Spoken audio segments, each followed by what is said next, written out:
because you do see these people who lose, 100 kilos from just working out over 3 years and making those consistent changes.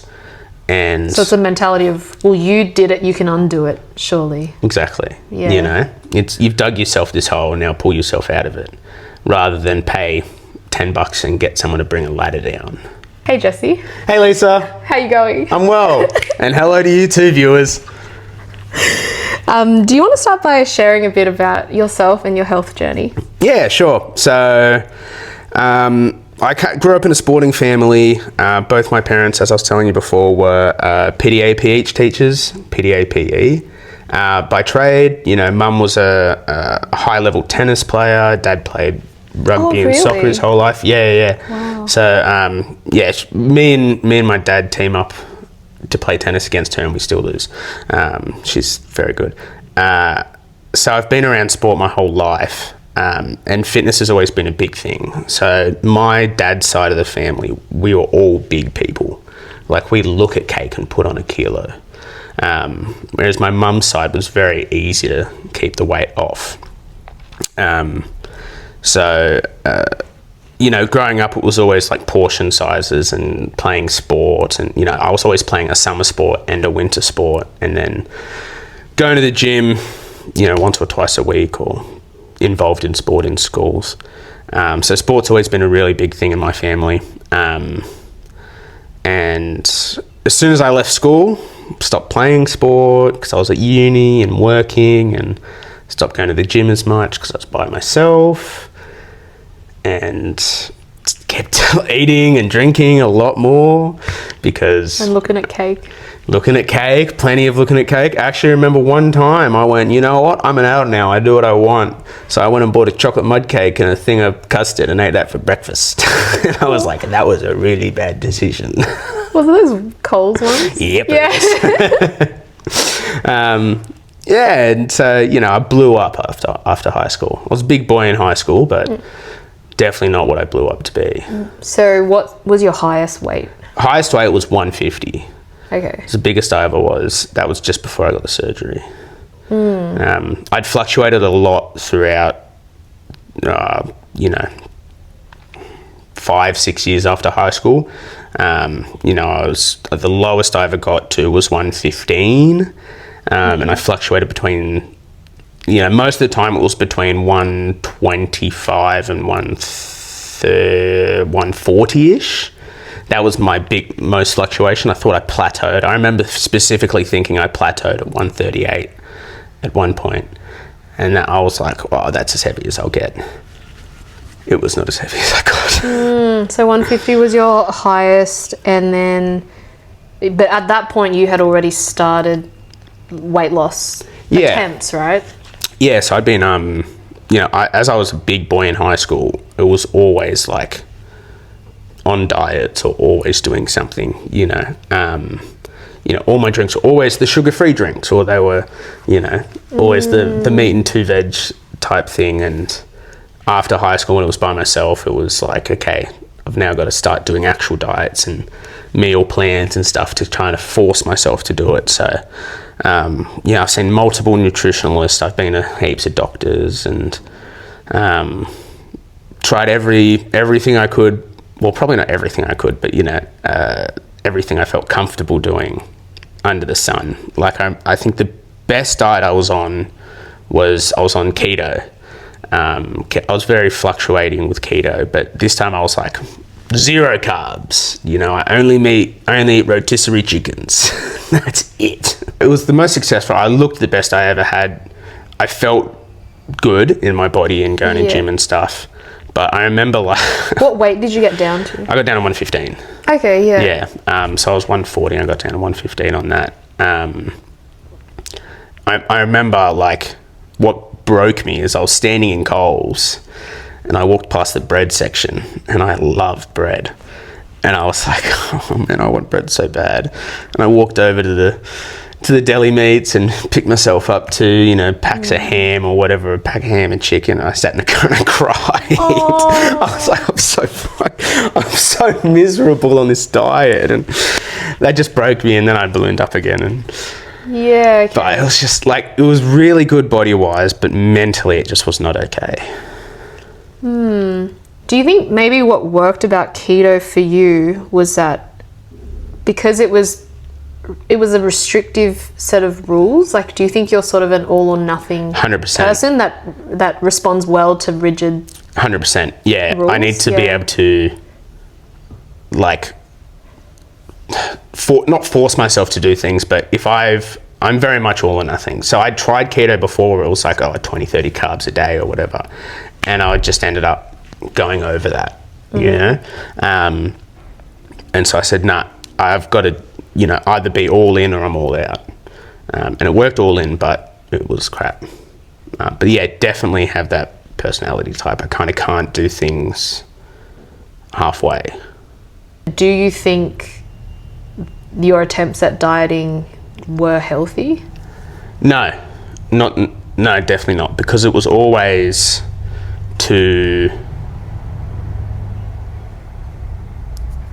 I think the way I approached dieting as well, because I wasn't happy mentally. And so I think the way I approached those diets was, this will fix me. Once I start looking good, it'll fix me. And once I, started looking good and I wasn't fixed, then it was like, where do I go now? Yeah, what was the point of that? What's all this hard work been for? So I think for me, definitely there was the mental aspect of it compared, like, in conjunction with the physical aspect. So I think the way I approached dieting was incorrect. Because I always did fad diets. I always did a diet for 5-6 months or 2 or 3 months or whatever, and it was like, once I get down to this weight, then I'll keep it off. It was never a consistent long-term change of lifestyle. And is that sort of why, or is it connected to the reason as to why you decided to pursue the surgery route? Yeah, definitely. I'd seen multiple nutritionalists over a few years before even considering surgery. My mum had been wanting me to do it for ages. She wanted you to do the surgery? Yeah, she really wanted me to do it, because through her work she knows a lot of like sporting coordinators of schools who have had the surgery done. Yeah. And every one of them that she spoke to and who I ended up speaking to, they all said they wish they did it 20, 25 years ago when they were still big. But, when it was available to them back then, because it just wouldn't have been available to them. Because they're saying their life has changed so much since getting the surgery that they wish that they had had that, not necessarily happiness, but comfortableness and the quality of life. Yeah, the quality of life a healthier weight. Exactly, of having that, through their 30s, 40s and 50s, rather than their 50s, 60s and 70s. And so that was a big push for me to do that, kind of as soon as I started talking to people and going, okay, that's how it is. And actually one of the big things that really got me onto it was I was on Ozempic for a little bit, which was really helpful. I lost a little bit of weight on Ozempic, but then interestingly enough, after COVID, I couldn't get any. And then I went, I am hungry 24/7. And because the Ozempic just brings your appetite down, you're not thinking about food all the time. And then I went, this is how everyone else lives? You're not just consistently thinking about food all the time? And that was a big push for me to my life was so much better on Ozempic, but my mindset was so much different on Ozempic. So I was able to just focus on things more and not be worried about food all the time. And so that's where I went, okay, let's give this a shot. Can you just explain what the weight loss surgery is? What I got done was there's 3 different types. There's the gastric band, the gastric sleeve, and the gastric bypass. Gastric band is they just essentially put like a rubber band or like a sleeve around your stomach to artificially make it smaller, or to piece the stomach into like 2 sections. So then, food doesn't, it fills up in there quicker, or it has to pass through 2 different parts first to get digested. You've got then the gastric bypass, which is they essentially just cut out your whole stomach and create a new one.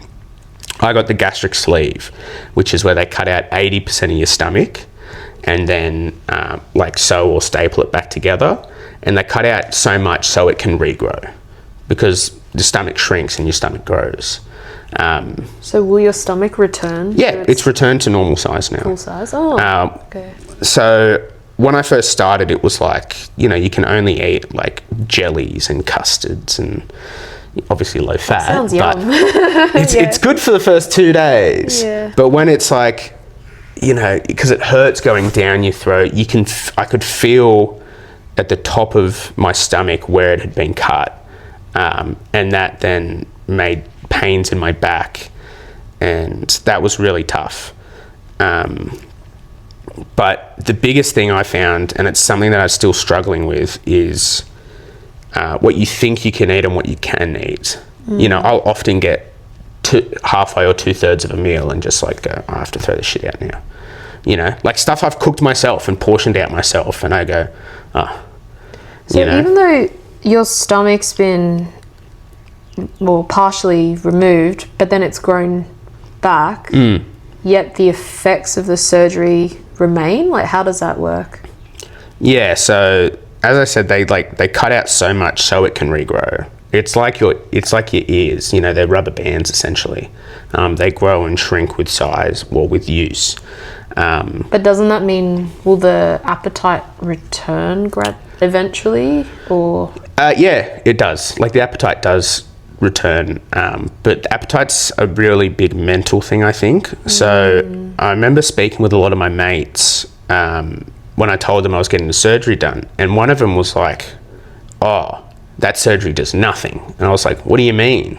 And he goes, "Well, my uncle's had it done 3 times, and he's still as big as he ever was." So the surgery just essentially... It's not a silver bullet. No, it's not. Yeah. Because you've got to change your lifestyle. I know a few people that have had the surgery and not really changed their lifestyle. Instead of eating, a bucket of KFC chicken, they'll only have 3 bits of KFC chicken or 4 bits of KFC chicken. It's like, cool, you're still eating KFC, brother. You're still putting bad shit into your body, Just because you're eating less of it doesn't mean it's any better for you. So I feel like someone who's a really good candidate for it is someone who is willing to change their lifestyle.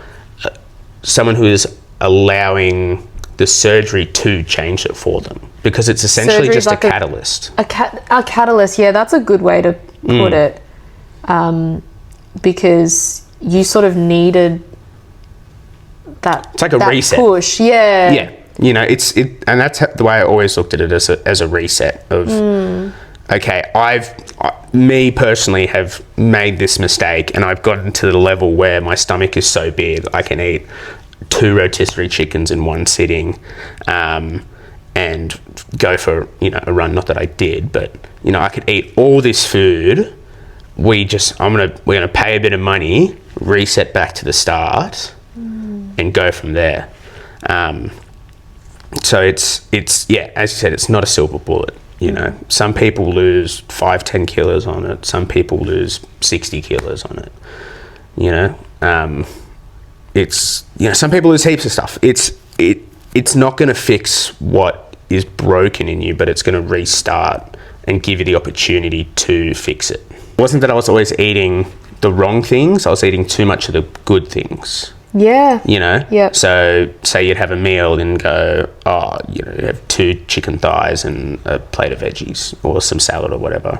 I'd have, 4, 5 or 6 chicken thighs and, with sauce, and then heaps of veggies, and, or a full rotisserie chicken was my lunch for ages with whole egg mayo. Chicken by itself isn't bad. It's quite good for you. Mayo's not that bad for you either. But when you're eating a whole rotisserie chicken, I found that I wasn't necessarily addicted to food. I was addicted to being full. That feeling. It's the Christmas lunch feeling. You know, after you have Christmas lunch and you're full as a goog, you've had a few beers and you're sitting on the couch going, yeah, this is where it's at. That's what I got addicted to. That feeling of being full. And, you know. And the psychology of an addiction is hard to break, like with any addiction. I've now realised I've got an addictive personality, so that was also difficult to get over, and that's something that I'm still struggling with now. You know, like this morning for my breakfast, I had to like force myself to throw out food because I was like, no, I've actually had enough. I'm consistently doing that where I'm like, no, I've had enough food, because once you fill up a water balloon once, you fill up again, you fill up again, you fill up again, it's going to get bigger and bigger and bigger just naturally. And that's how your stomach grows. And that's the cycle that I fell into before. So what do you think the reset, like how has that changed your mentality around food, eating, your approach to diet? Yeah, one of the big things when it came for food for me was like as I said, quantity. You know, so I'd go out for dinner or something like that, or, you know, the classic weddings, go to a wedding and have a meal, and I'd go, cool, that was the entree. You know, where's the rest of you? It's now allowed me to look at food for essentially what it is. You know, I look at a meal and I go, that is plenty for me, and I know I'm eating the good parts, so I feel good about eating it.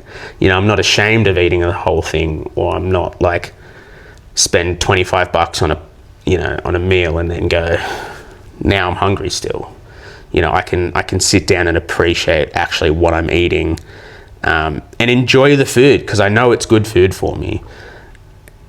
And so you got more of like a mindfulness to eating now. Yeah, and I now look at it, I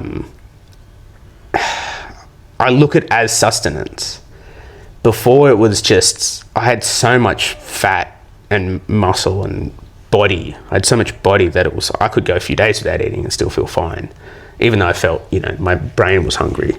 Nowadays, if I don't eat properly, or if I don't have dinner or something, or, you know, I notice it the next day that I don't have as much energy. And so I'm able to look at food of what it is, where it's actual energy.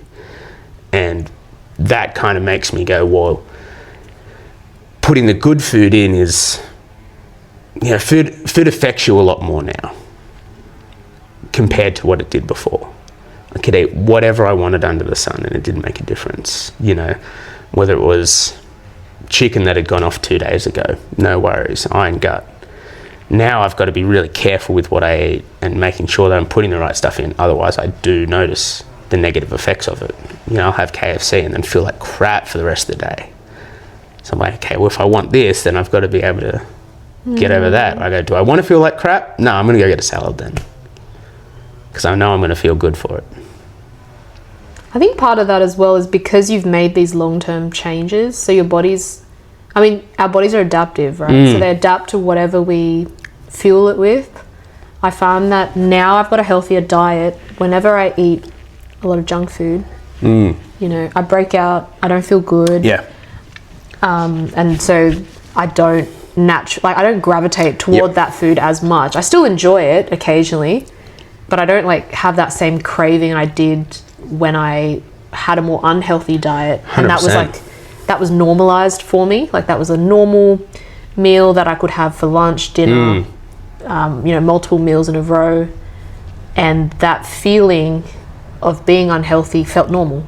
So I didn't know what it felt like to feel, you know, healthy, full of energy. Yeah, good. You didn't know it. Athletic, like good. Yeah, and so when and because your brain, you know, it attaches to different things. So if you do something and it didn't feel good, you're automatically not going to want to do that again.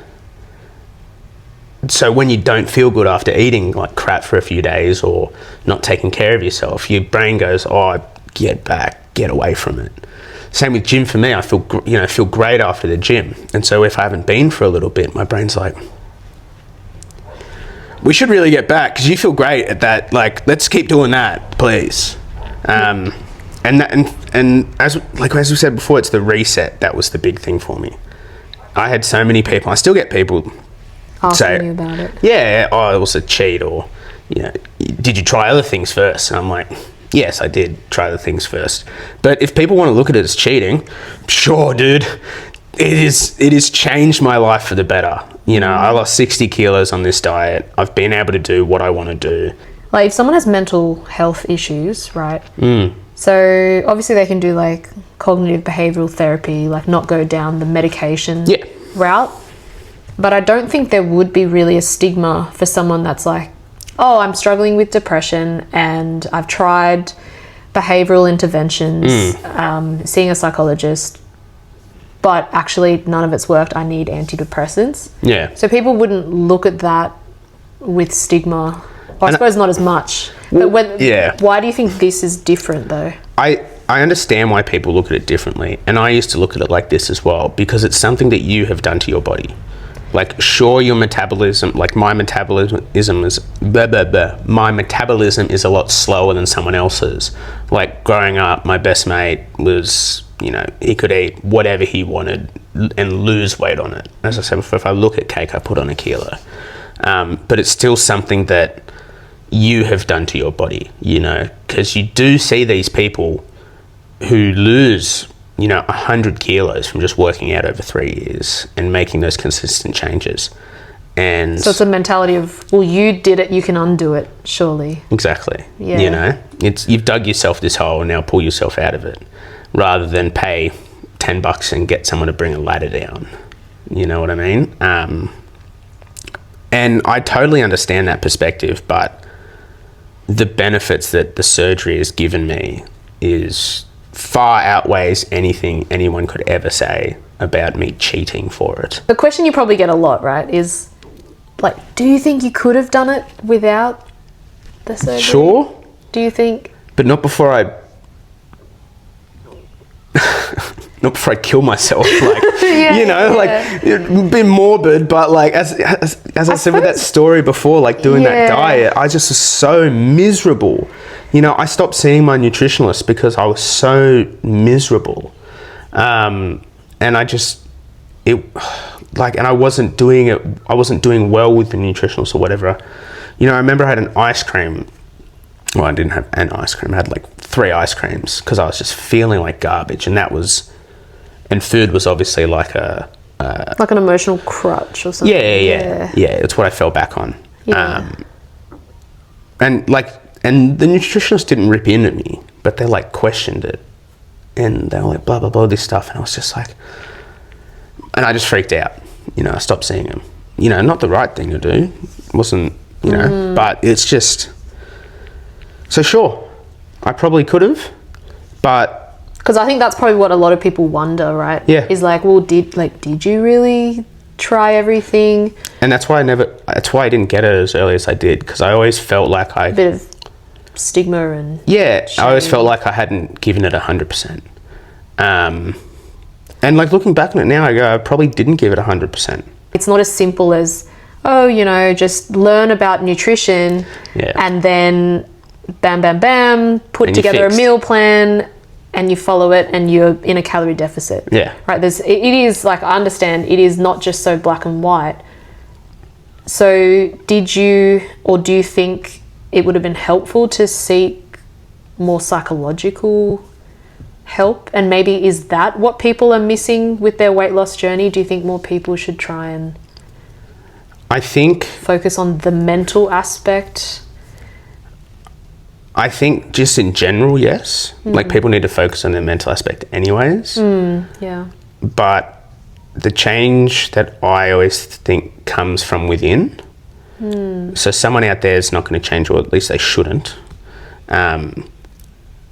So... Because, I mean, I'm just thinking when you treat a drug addiction, right? You go to, you know, therapists. Yeah, you go to rehab. Yeah. But there's not really a place for people to go for like when food they addictions. when they struggle with food. Yeah. From my personal experience, I always found that food addiction was tied to like depression or anxiety. So a big thing as well is I, you know, tried to get that I got help for that stuff, and that definitely helped with the food gear. So I think there's a lot more going on than just, you know, calories in, calories out. Calories in, calories out. Yeah, you know, absolutely. because it's also then, if you've got, you know, a big person and they're sad and now they can't eat what they want to eat, and now you're saying, hey, you're going to lose 20 kilos over 6 months. And they're like, cool, but I'm sad now. And the way I don't get sad is I eat food. Like, they're always going to go, well, there's always something first. There's always something else that's, you know, a massive bushfire can start from one match. Yeah. No, I get it. Yeah. Analogy king. Yeah. There's always something going on that is doing that kind of gear, that allows a person to get that big, to essentially punish their bodies. How does your lifestyle look now compared to pre-surgery? Yeah. Like, quite different, right? Yeah. Like, I'm consistently going to the gym. I'm running. Never would have thought I never would have run before. You know, like, I can do That's why your knees are. Yeah, probably. Like, you know, I do a 5K in 30 minutes. It's like... That's great, yeah. That's a good benchmark. Yeah, and that's not really from training that much. I'm not running that much, but, you know. Yeah, it's just... It's so much better. I don't feel like I feel like I can do anything, you know? Like, if someone says, hey, do you want to go do this? Yeah, let's go do that. If someone says, you know, hey, do you want to go on a hike or a walk? I'm like, great, let's do that. I couldn't have done that before. You know, I don't feel constrained by things. I would say my lifestyle probably hasn't changed that much. I'm still me. I still do the majority of the same things. But it's the mentality of going into those things and being open to do things that I think has been greater. You know, like, I'm worse at some things now than I used to be. Like, I played rugby for the first time last year after like 6 years. Like, I was a representative level rugby player. I was shit. My ball skills were gone. I didn't have the size, you know. It actually hurt when I got tackled. But it was definitely a mental thing. Just being able to go, let's see what this day... Say yes to more things. Yeah, and just being a lot more open and a lot more happy. That and allowed me to take a lot more joy in the things I was already doing.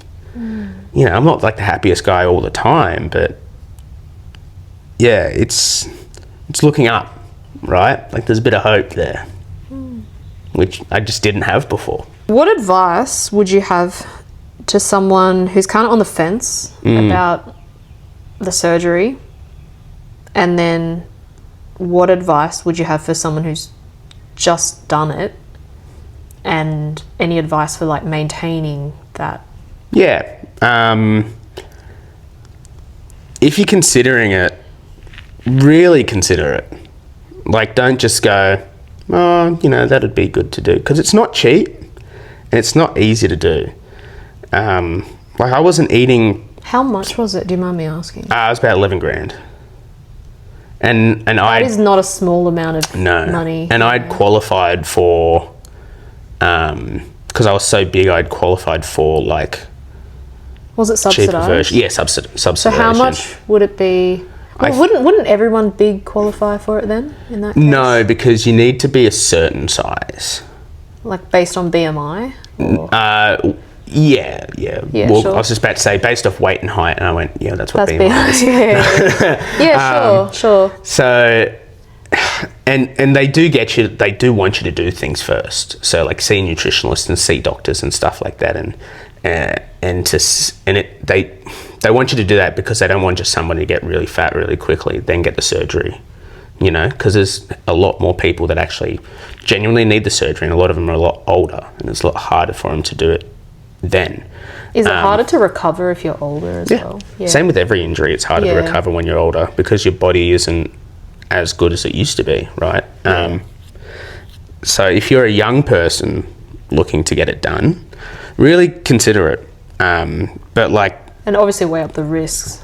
yeah, 100% weigh up the risks. It's a very invasive surgery. You know, it was only keyhole surgery, so I've got 4 keyholes, little scars on me. It's very invasive, but it's not very risky. But all surgeries come with risk, right? And this is not medical advice. Yeah. They always say. This is off based on my personal experience. Yeah.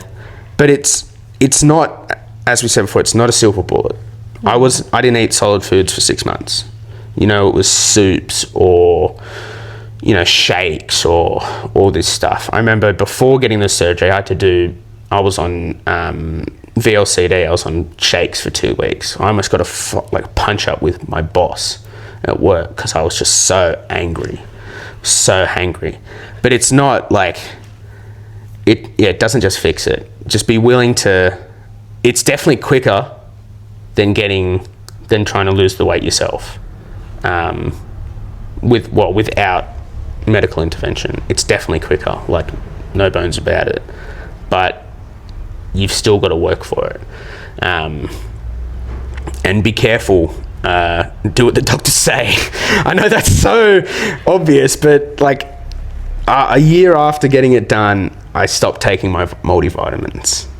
I was consistently getting sick all the time, and I didn't know why.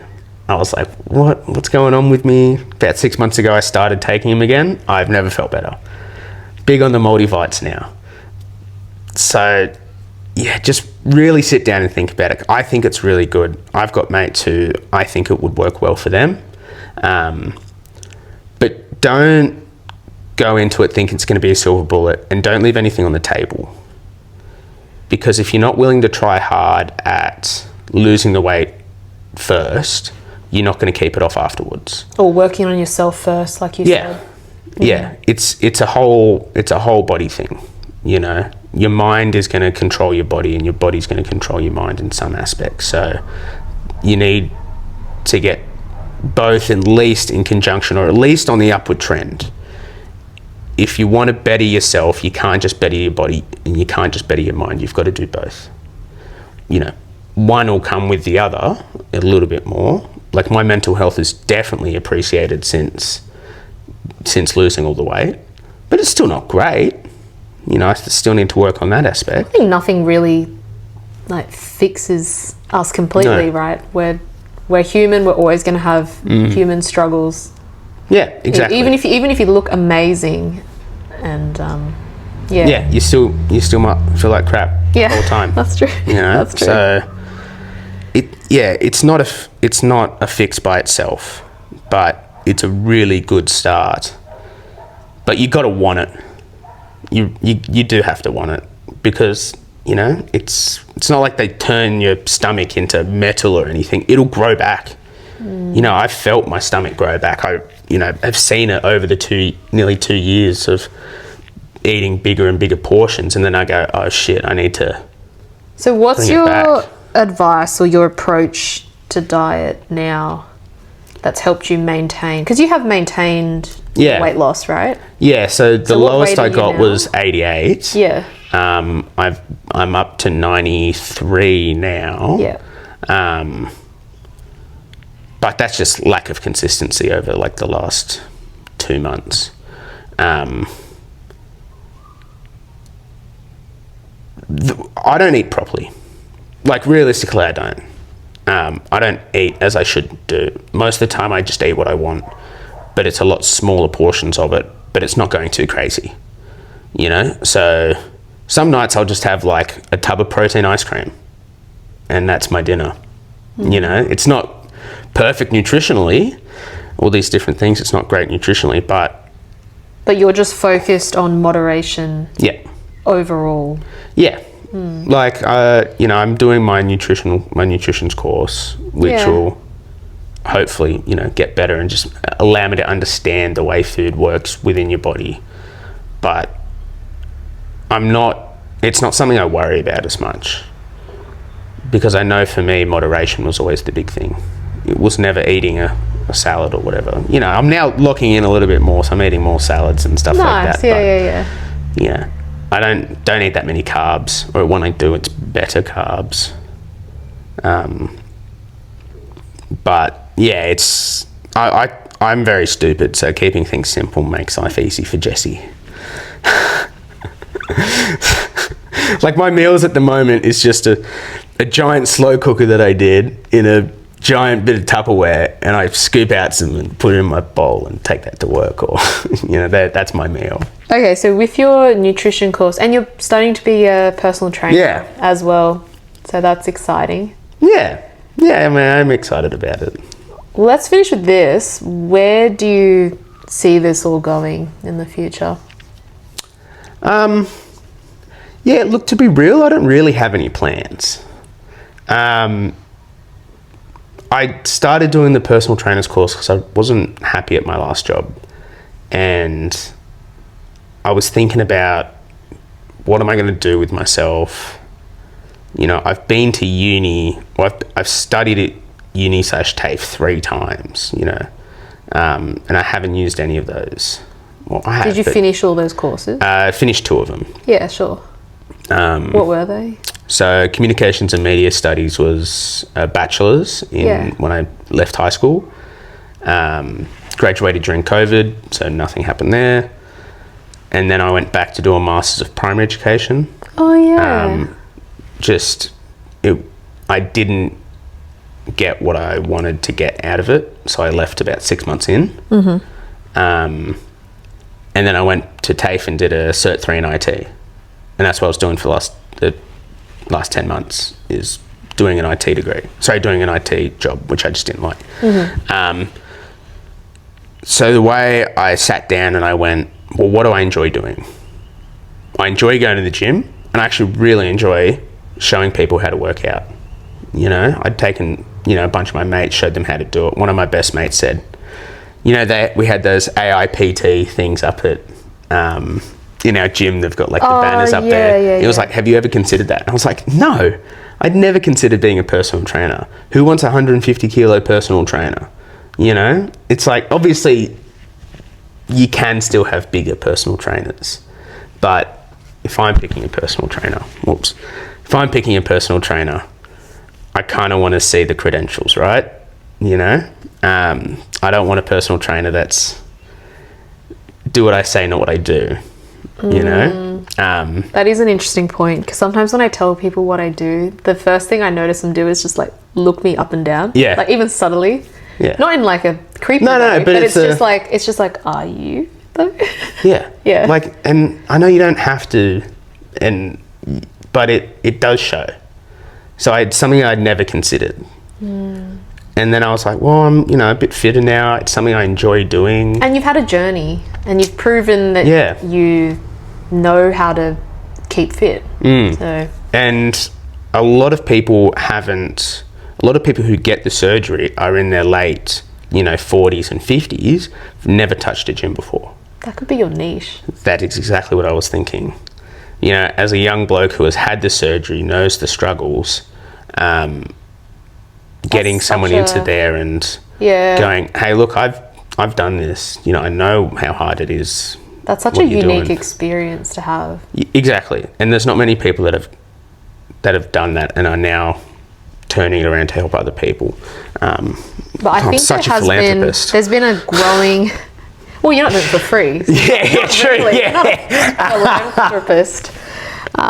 Philanthropist. But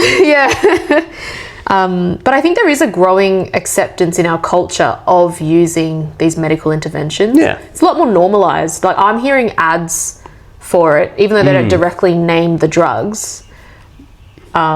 Celebrities have normalized it. Yeah.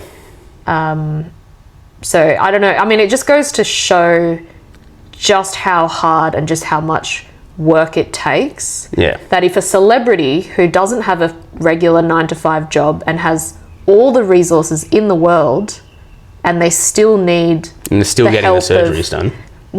They still need the help of medical intervention or surgeries or whatever. Yeah. Like, what does that tell you? Exactly. We live in a broken world, and you're consistently getting pumped in the face with food and alcohol and all these different things that are just bad for your body. So, science is supposed to be something that's going to help us, be better. Our bodies be better. We live for longer. So why can't we use it to also feel better and look better? And so I'm looking forward with the course. If at the end of the course I end up going, I actually don't want to be a PT, I've got all this information that can then help me. Help me train better and help me eat better and help my friends train better and eat better. So I'm very, so before, I'm very open to the possibilities that the next 2 years is going to bring. So yeah, it's all going to be a bit of fun. Oh, well, I think that's really nice to finish on. Thank you so much for your time. No, thank you for having me. This is lovely. I would do a fist bump with everyone. Yeah. Wait, do it again.